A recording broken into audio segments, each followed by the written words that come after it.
Hey, we are live. What's up, everybody? It's been a while. I'm back. I got John Rosero that's going to be joining. He's works with my company Lucid. He's one of our top guys, and he does email marketing and conversion rate optimization. So those are some new services we offer. I think he might be having some technical issues. So as we wait for John to hop on, we can just I'll just bullshit with you. Um, cool. So he should be hopping on any second. Let me just text him. Okay. So yeah, if you're watching this and you have any general questions to ask me, if you're stuck with your brand or anything, you can get me right now. All I do is work with CBD brands all day, consulting them and running ads and working with the ad agency Lucid that I am part of course. Or if you have any questions on outreach or sales or marketing, anything like that, while we wait for John to hop on. And today we're going to talk about something that most of you probably don't think about a lot, which is conversion rate optimization. And so we're going to go deeper into what is that even. And like when I first started in internet marketing, I had no idea what that even was. And so we'll go deep into that and talk about email marketing as well. And here he's the man, the myth, the legend, John. How you doing, John? I'm good, Matt. How are you? Oh, good. Just another beautiful day. Can't complain. The sun is out. Just talking to everybody that hopped on about, I believe that conversion rate optimization is a very important thing that brands don't really think about a lot of the times. They don't really put enough importance on it, in my opinion. And a lot of people that are new don't even know what it is. Like I was saying, when I first got into email marketing, I had no idea. If you would have told me CRO, I would have been like, what the hell is that? And so if you don't mind, if you could tell us what is CRO and why is conversion rate optimization important for an online brand? Yeah, well, appreciate the opportunity, Matt. I think the big thing is so CROs, very simply put, conversion rate optimization. CRO is just the acronym we like to throw around. It's a little bit easier to say. The idea is essentially it's a constant continual improvement of your website's performance from a conversion rate aspect. Basically, the goal is to get out of every 100 visitors, you will have a percentage conversion. From your average brand, it's anywhere between like 1 to 2%. For like a superstar brand, it could be like anywhere between 3 and 8%, depending on like the branding and the level of trust and returning the percentage of return customers. And the goal is to get that percentage higher and higher and higher. There are some astronomical situations where we've seen like 10 to 15%. But that's been like for like super niche small brands with like maybe like they're like celebrity or creator focused. Yeah, But or like I've noticed some brands that'll have really high conversion rate, like 10, 15%, but they're getting no new traffic. It's all just old customers that keep repurchasing. It's like, okay, that's great, but it's not really that great because you're not getting new customers in the door. So I would rather have a 5% conversion rate all day with new traffic coming in than a 15% conversion rate with only my old customers purchasing, right? yeah, we've actually there was a account we looked at not too long ago where like the return customer rate was like 50%, 60%, which is in theory you're like, wow, that's phenomenal, but in reality that's a long burn for a slow death because you're not acquiring new customers at a fast enough rate to like really expand the longevity of your business. And Which not to say it's not important to maintain and keep yeah, the old customers, of course, because it's much easier to get somebody that's already purchased to repurchase than it is to get a new customer. So we don't want to say that that's not important. yeah, don't scare your customers away. But you definitely want to make sure they're always working on acquiring new ones because as with everything, the lifespan of a customer sometimes falls off for one reason. Sometimes people purchase from you once. Obviously, the goal is to have them purchase from you because your product changes their life. But we do have lapsed customers, but yeah, 110%. Anyone you can get to stay is a good thing. So don't scare anyone off. And then with conversion rate optimization, which we'll just say CRO from now on, what exactly is it? Is it like where you place things on your website, or what is it exactly to somebody that's like brand new to it? So it can be a handful of things. It's first and foremost, it's making sure that the purchase process for your website, so someone going from the homepage all the way to checkout and finally buying something, is super easy and frictionless. There's not a lot of tons of little pop-ups and small things to get in the way. An example of something I actually saw this morning was we saw on a person's mobile experience that they actually had like the chat widget above their on their scrolling add to cart button, and so that was kind of getting in the way, which is like really poor user experience. Yeah. So it's everything from design elements on your website to make sure that you're doing better in conveying, you're abiding by like real psychology and sales principles that we read about in all the types of copywriting books, things that like Ogilvy has done since the beginning of advertising, all the way down to more minute details like making sure that the images on your site load properly, that there isn't weird broken formatting when product pages load. Just it's a little bit of everything. It's user experience and user interface, making sure it's all one nice package. Because sometimes if there's even small consistencies like things breaking, as I mentioned, like maybe product images breaking, that people lose trust for the smallest things. Oh So yeah. I noticed that like if they have one little bit of confusion, they will bounce. They're out. If one little piece of confusion as they're flowing through that process of purchasing, I'm out, dude. Like if I'm about to buy something and you make it hard for me to buy, like I love now when they have the Apple Pay option, I can just click that and I'm double click and I'm done. Like I'm out. I don't have to fill out all my info, just make it easy for people to purchase. And that's what conversion rate optimization is. And I look at least 10 to 20 CBD brands a week, and I would say 95% of them don't do a good job at it, honestly. So if you're watching now, you're probably one of them where your website is confusing. It's you go on the site and it's just like, what do I buy? Yeah. Where do I go? And then you're just like, I'm out. Like it's really that simple, people. If they have one little question in their mind, they're going to bounce most likely. And so that's what CRO does, is takes away those questions and obstacles and just, oh wow, this product is for me, click one button, I'm out. Stuff like that is what you want to make it easy for people to purchase, not harder. Yeah, you don't want to make it complicated for people to give you their money, and that's not just in e-commerce. That's like everywhere. Whether it's a service-based business, anything, you really want to make it easy for people to be able to give you their money, especially if it's something that they want and they've already made the decision that this is what they want. So. And then, like, is there anything a brand owner can do today to get started with CRO? Like, if they don't have a huge budget to hire us to do it, which we can do it for you people if you want.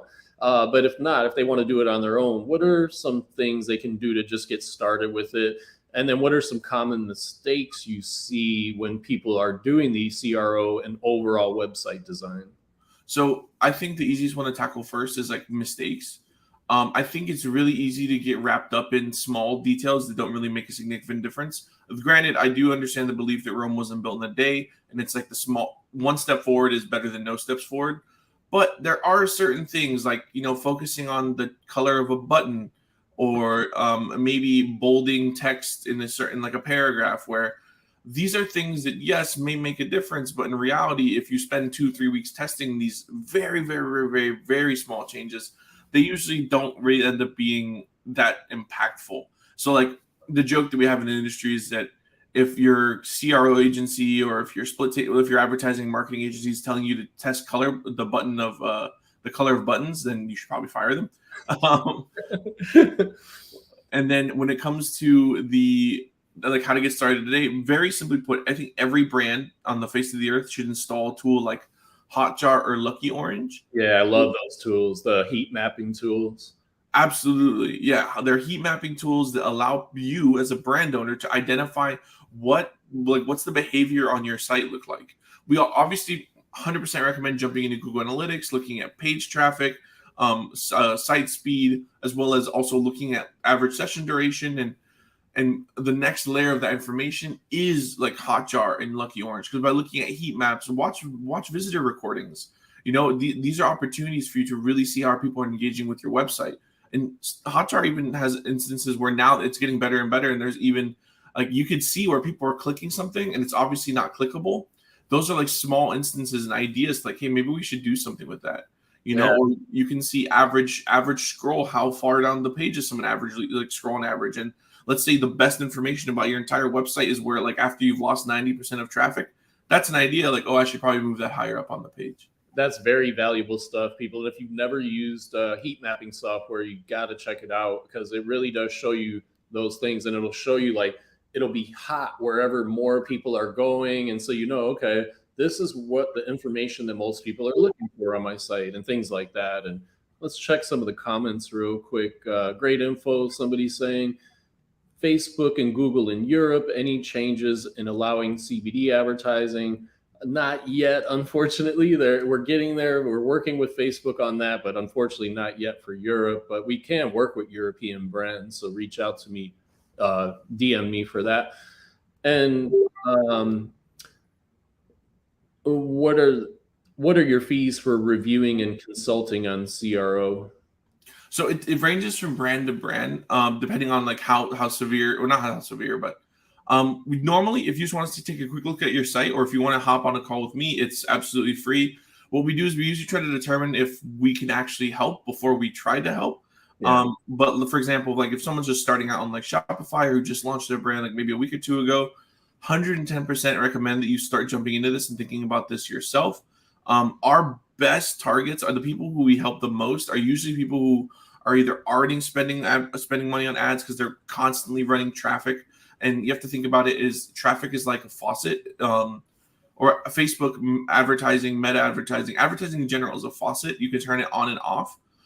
The idea, though, is that the bucket that you're using to catch that, you want to have as few holes as possible.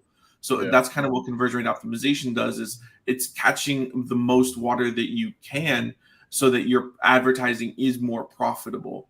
So anyone who's advertising on Facebook right now, whether it's a CBD, hemp, or even just a general wellness brand, those are brands that we're usually most able to help, because they have the traffic for us to identify opportunities within their funnels for improvement. Nice. Or if you're doing like a lot of giveaways and things like that, And yeah, if you look on the chat, you can see Stuart reached out there. So I don't know if you want to hit him with an email. And I think I've definitely seen that brand before, Stuart. And here's a good question, John. Or I think it's an interesting question. Can AI help with CRO? So I've heard of a couple instances of AI helping with CRO, but more so in like the idea of like split testing. I don't know 100% if AI is there yet. I think the big thing that comes with the use of AI is it's not so much what it can't do, because I think it's getting better and better every single day from what I'm seeing on Twitter threads, Reddit, everywhere. But it's more so your ability to direct what AI. Yeah, you have to understand CRO in order to prompt it correctly, I would imagine. I never messed around with AI in CRO, although I've messed around with AI with content creation. And the way I got the best results is because I understand advertising and branding, and I was able to tell it certain things like, like Ogilvy, use instances of, in the voice of Ogilvy, or in the voice of Breakthrough Advertising by, I forgot the guy's name, but that's a great book, though. Oh, there you go. Yeah, it's Eugene Schwartz. If you don't have that and you write copy, people get that book. That's like the Bible. And so, is traffic king? Like everybody that we talk to, John, and in our group, I need traffic. Yeah. Is it king? Well, I think, Matt, you and Paul actually have a lot of expertise with this. You probably, there are people in your groups who've even found ways to hack like Facebook ads or even get traffic, but for whatever reason, their brand isn't people aren't buying, and people are also missing, or the basically, long story short, people aren't buying. They're getting a ton of traffic, or they have no traffic. That sounds like the two buckets of people that are a lot of the people that you help. I think traffic is king, because at the end of the day, you want eyeballs on your products and your offers. However, and Matt, I think you and Paul put this best. If your brand does not look the part of a brand that's like gonna win, and it's really hard to articulate that. So I think you could do that best. It's going to be really hard for you to succeed. And before I hand it over to you, Matt, to kind of give your insight on that, the best way I can put it is, for all the brands that are in here, don't try to be Charlotte's Web. Don't try to be green roads. You need to try to be something. We're not in that era of CBD and hemp marketing anymore. You need to really niche down, find a unique voice, find a unique audience that you tweak your offer and your products for, because it's like Walmart and Target. You can't compete with them because you're going to lose. They have the capital, they already have the market share. And also, Paul makes a good point. He always says, don't look at the huge brands where they're at now. Go on the internet Wayback Machine and look at the brands when they started, because their marketing will change. Like if you look at feels.com on the internet Wayback Machine and you go back 3 years or so when they started, their website looked completely different than it does now. Now they're more salesy because they have a huge audience hitting their site. They have way more traffic. Whereas when they first launched, it was more about the audience and they knowing, okay, Feels understands the customer and we're going to gain their trust, instead of, hey, buy our new mints or whatever, Yeah. And so you have to look at the brands that are huge. Go back to when they started. Don't look at where they're at now and try to copy that, because it'll fail for you because you're a new brand. So that's some good advice there. And like you said, if your brand doesn't look like $1 million, you can have all the traffic in the world and you're not going to convert it. And if you don't have a niche down audience with a powerful message, you're not going to convert properly. Like one of my favorite brands recently is Flow Vitamins, FLO Vitamins. When you go to that website, it says PMS fucking sucks. So right away, I know that product is for my lady and not for me. And I know that it's so easy to shop on that site. So check out that site, people. And then another one of my favorite sites recently is Seed. I think it's seed.co or seed.com. And it's just a probiotic, but it's a beautiful website, easy to shop. And so you want your brand to look like $1 million, even if you're not $1 million brand. It has to look like that. Otherwise, you won't convert the traffic. And so, John, like, what kind of results have you seen with clients after Lucid and the team has implemented some CRO changes? And is there a possibility of showing a case study that we can share with the audience? Yeah, I'll pull up a case study here that I have in the slide deck in a moment. And one thing I wanted to touch on that you mentioned, though, Matt, was that looking at where the brands came from, I think is really important, because we hear all the time on the calls that we've had together, as well as with others, of people saying, hey, well, I want to look like Feels, or I want to look like House of Wise, or some of these really beautiful brands. And of course, you want to look like that from a branding standpoint. But the thing is, what works for them doesn't work for you, because they're in a completely different stage of business than where, your average individual entrepreneur may be in. And I think that's really, really important. And because like the changes that Feels make may not be the same things that you need to do, because they're more salesy now than when they were more brand oriented before. And that's because they've entered a new phase of business. Exactly, because they have so much traffic now. So it's easier to convert that by being salesy, whereas before they had to gain the trust of the consumer. And they did an excellent job. They're some of the best marketers in the industry. And they used to work at Facebook. I think the founders did, if I'm not mistaken. So that's why they're just amazing marketers. And but that's the key, though. We got to look like $1 million. So compare your branding to some of those brands that we mentioned. Does your website and branding look as cool as theirs? If not, you got work to do. And that's John said in the beginning, it's a work in progress. It's always a work in progress. The website is never complete. So that's why we offer ongoing services, people. So if you have a budget, you can reach out to me or John, and we'll talk to you about how we can help you ongoing with monthly services to just maintain your website for you, so you can focus on marketing and sales and not have to worry about, is my website broken? Is this working? Is that working? And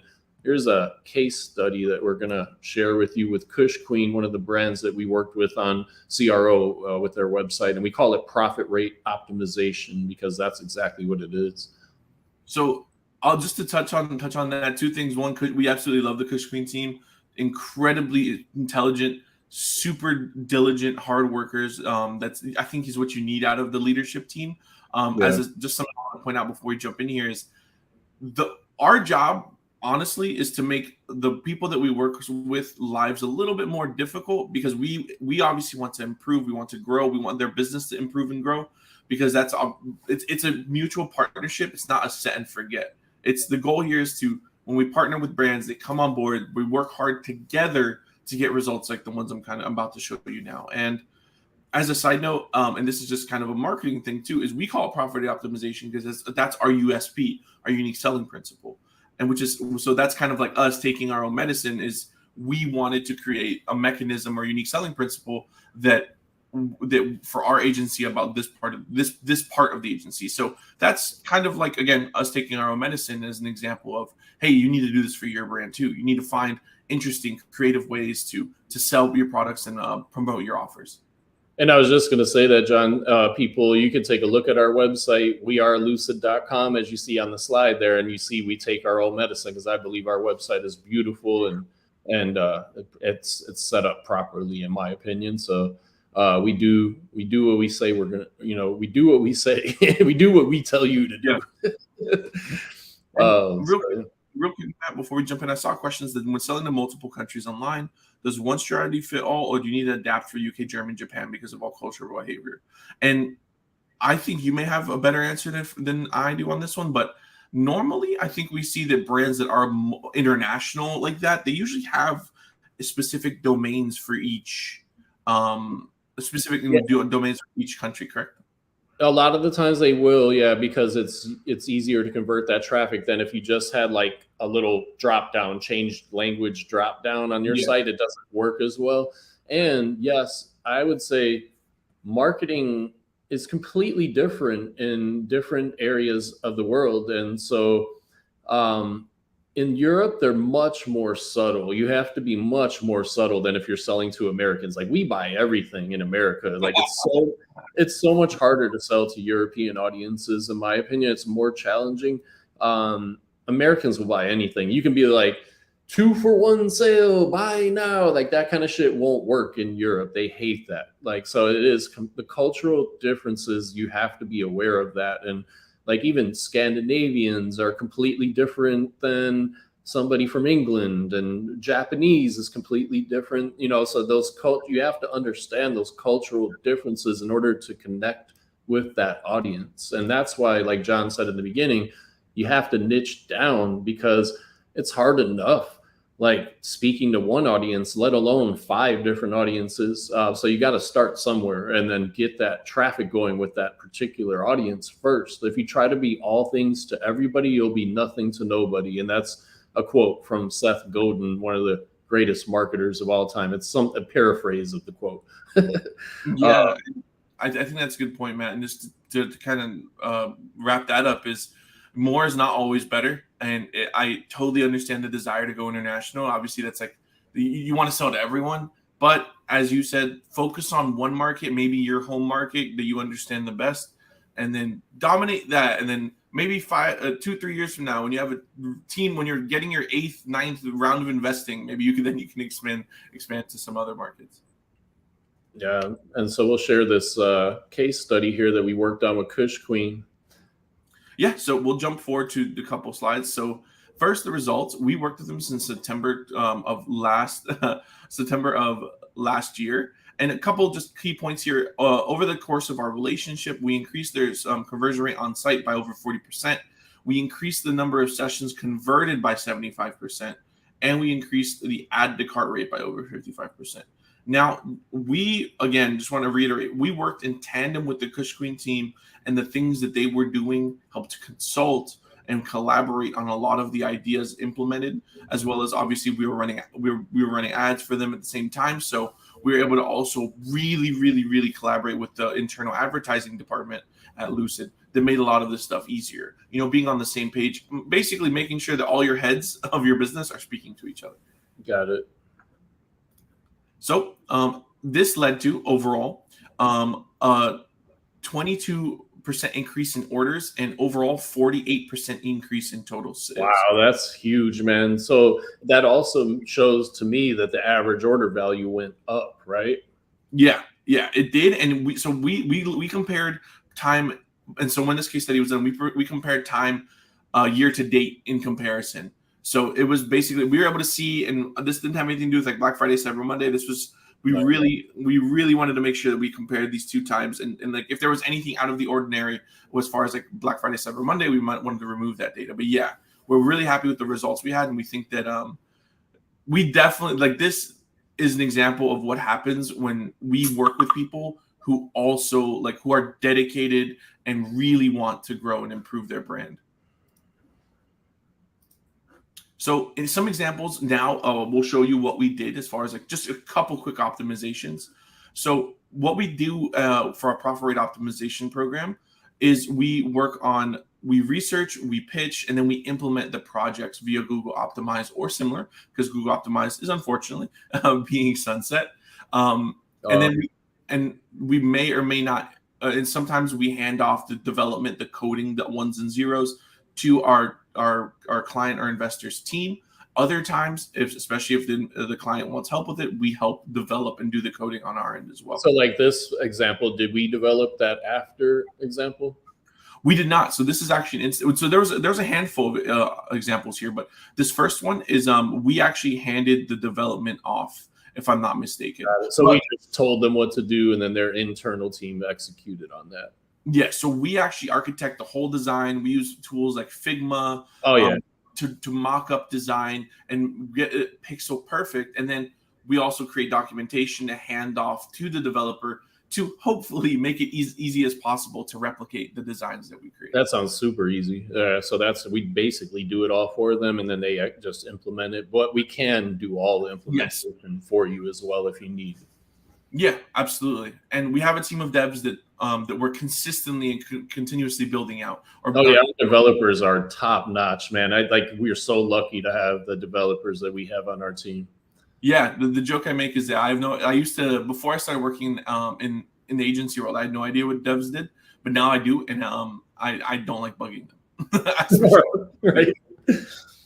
So this is very simply a mobile menu redesign, and it's obviously a lot more pretty, looks a lot better from a design standpoint. But the idea was here is that the before versus the after is, let's add a lot more rich content here. Like part of what made Kush Queen so great as a brand is it was very colorful. They have a really strong brand that we could lean into, especially with the niche that they're a part of. Yeah.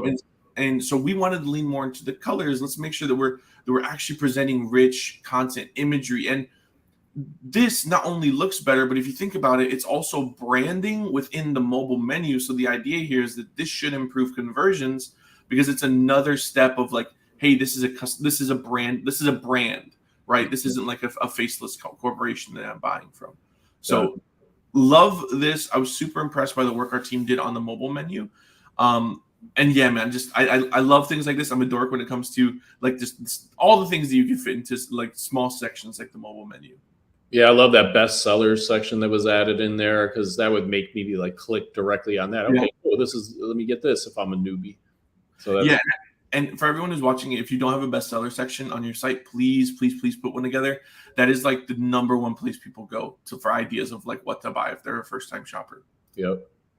So number 2 is a very, very small change, one that may not even be noticeable. But what we did here is we took some product copy and benefits and turned them into small little icons and benefit badges. So the idea here is that we wanted to create on the product detail page a way to make the important information more scannable and easy to consume.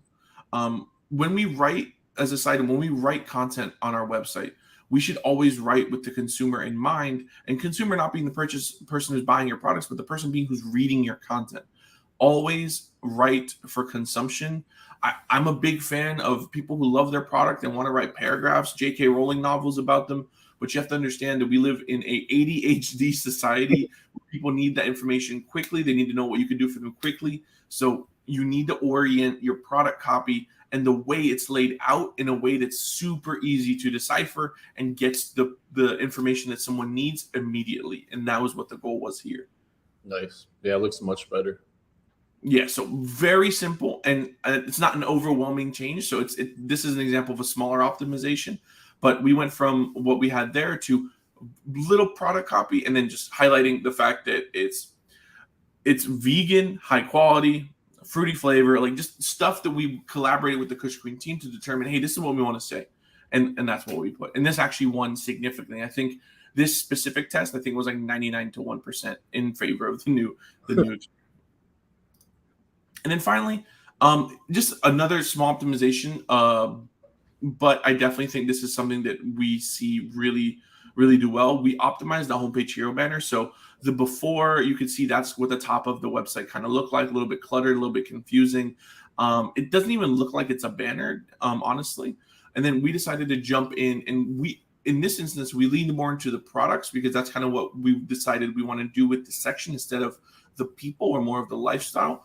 But what we did was we created some structure for this hero banner. So a headline, a little bit of subtext that explain whatever content's in the headline, a very clear, prominent CTA, which is the white button, and then below that, a reminder of the offer, or we like to call it like a call out.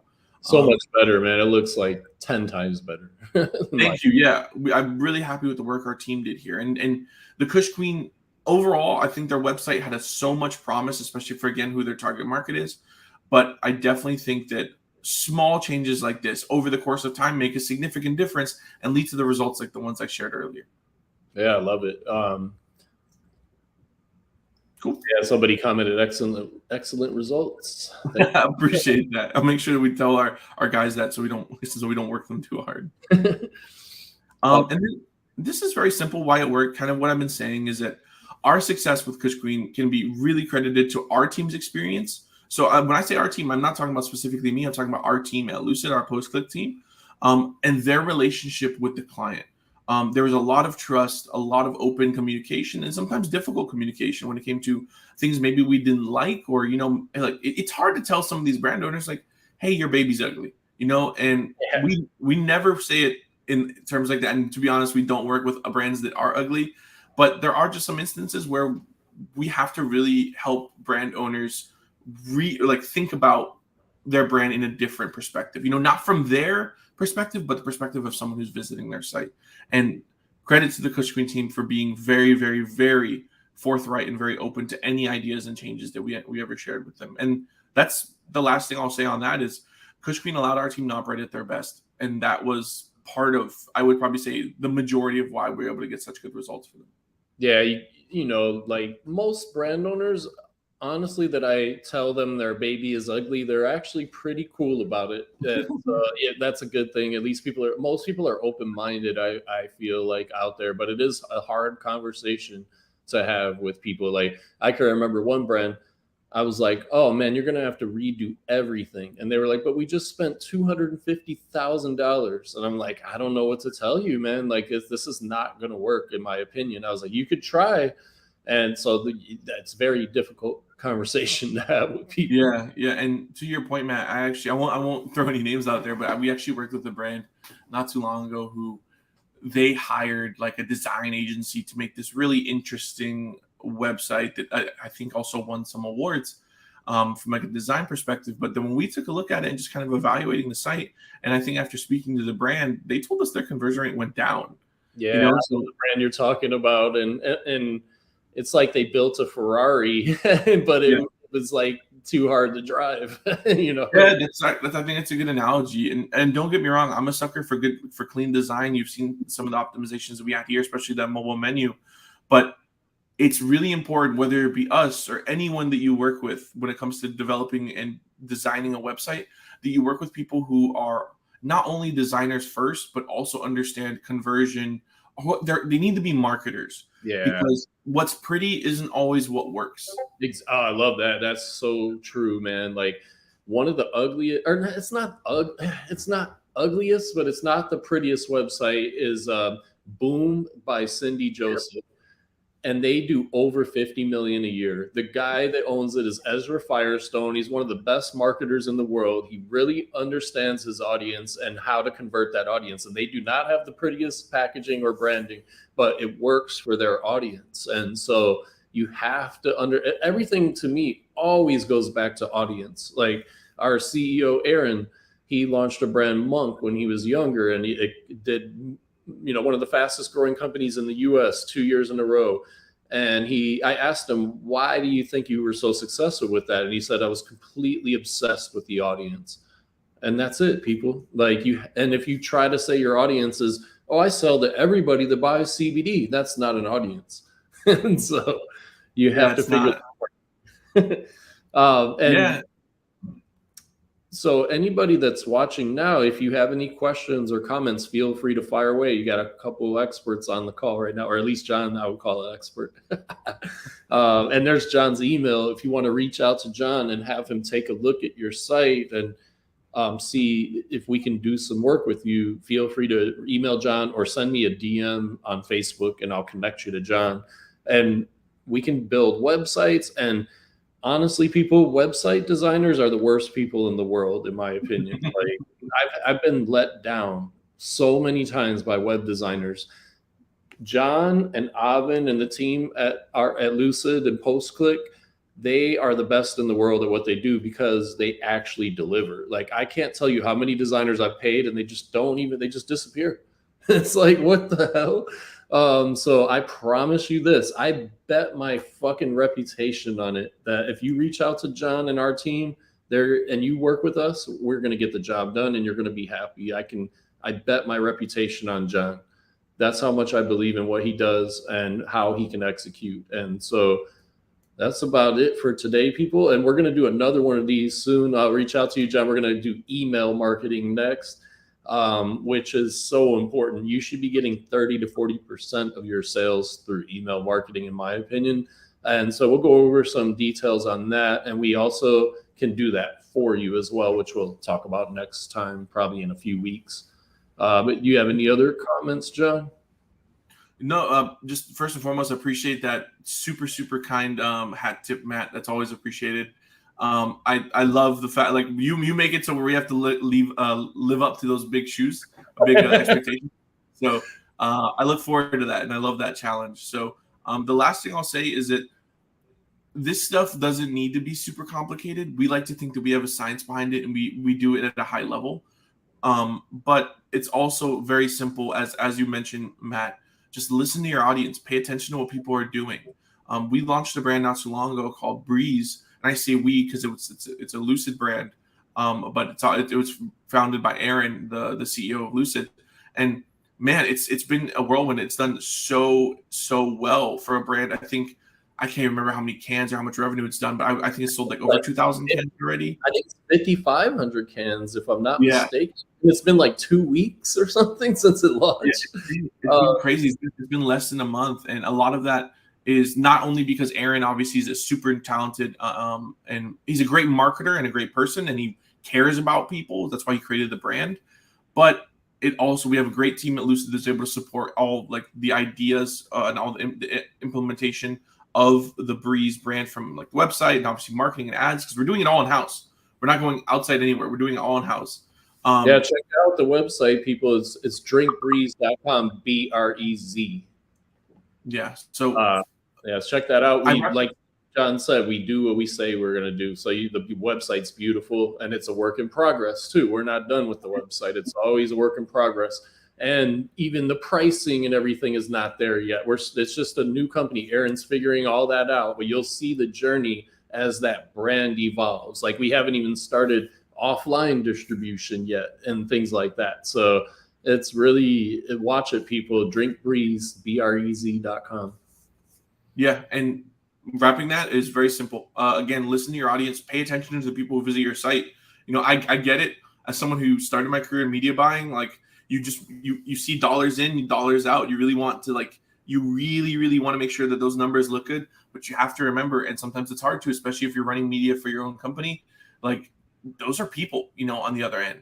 I know on Google Analytics, it's just a user or a session, but those are people. And if you really lean into that and understand that and design and build your funnels, your website with that in mind, of trying to help that person discover your products that will most likely change their life, that's a good step in the right direction. Yeah, I think it was a year or so ago. I believe you were there at the Geek Out event in San Diego, where there was a vitamin company. Remember, it was like a husband and wife, and they said they call their customers 1 to 2 hours a week. And the guy was like, even if I'm a $1 billion company, I'm going to call my customers 1 to 2 hours a week, literally pick the phone up, talk to your customers, get the feedback.